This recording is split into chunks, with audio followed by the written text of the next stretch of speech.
लोगों को जुर्म पे डंडे पड़ते हैं, चोरी करने पर डंडे पड़ते हैं, आपको नहाने के ऊपर डंडे पड़े, आपने जिद पर रखी थी कुछ हो जाए नहाऊंगा नहीं, ये कब की बात है? ये मेरे काफ़ी छोटा होता था मैं, और कितना, मुझे आप साइज बता सकते हैं?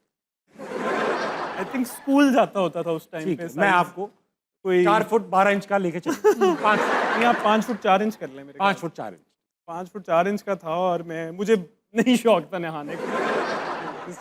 तो बस शौक मैं से तो कोई नहीं नहाता, जरूरत से नहाया जाता है। नहीं, अब इस तरह का शौक पड़ा है, 2 बार नहाता हूँ दिन में।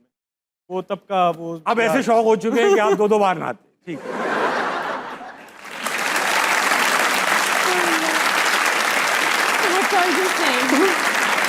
नहीं बात नहीं।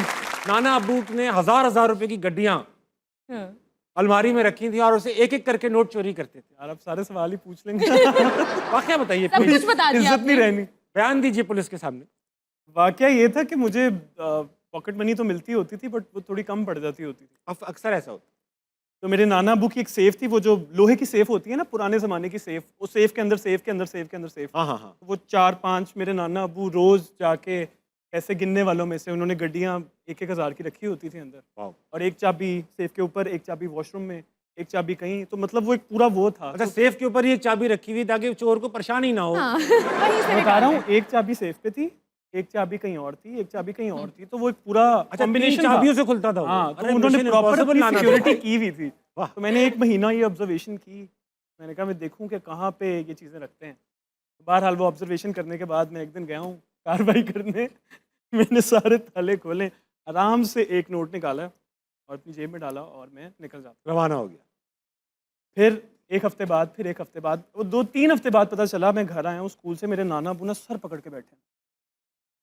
मैंने कहा क्या हो गया? वो उनका 1000 रुपया कम। क्या पता? मैं क्या मुझे कहता? क्या पता? मुझे क्या पता? मैंने कहा वो गिनने में गलती हो गई होगी।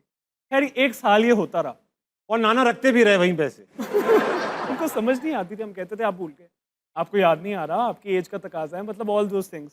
बट बहरहाल when I earned all those money, तो मैंने वो वापस कर दिए थे। अच्छा, कर दिए नाना को बता के कि मैं चोरी करता दिए था? थे कि हाँ यार मैं, और नाना ने ले भी लिए? जाहिर सी बात है, वो इंटरेस्ट के साथ वापस। साथ वापस लिए। अच्छा ये बताएं, घूमे घामे शादी के बाद सबसे ज्यादा मुल्क कौन सा है जिस पे बार बार जाने का दिल करता है थाईलैंड के अलावा?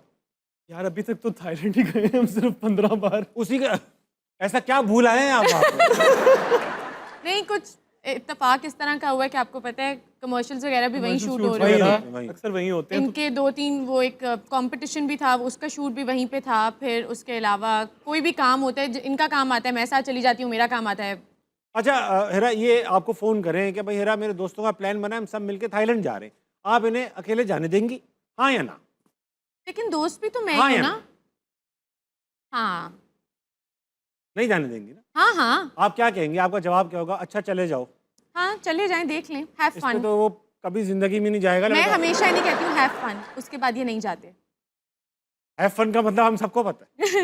Have fun. Have fun. जैसे ही हैव फन बोल दिया है ना, मतलब आपकी शामत है। हाँ। उसके बाद मैं मैसेज करूंगा, कॉल करूंगा, आप ठीक हो, आपकी तबीयत ठीक है, फिर हाँ। उनको मनाना पड़ता है आधा मैं नहीं घंटा। जा रहा, मैं मुझे अम्मी की कसम, मैं फन नहीं करूंगा। ये तो है ना कि नहीं, अच्छा नहीं लगता ना कि अगर आपकी बीवी घर पे और आप जाके फन कर रहे हो तो। अभी मुझे खुद का ऐसा लगता है गर्ल्स ऐसा ट्रिप नहीं की होना बात होगी चाहिए। तो चले ऐसा जाएंगे। होना चाहिए कभी कभी। वो एक इकबाल का शेर है, आपकी नजर कर रहा हूँ, अगर समझ में आ जाए तो आपका, वरना फिर मुझे वापस कर दीजिएगा। अर्ज किया है कि अच्छा है दिल के पास रहे पासबान अक्ल, लेकिन कभी कभी इसे तन्हा भी छोड़ दे। वाह वाह वाह।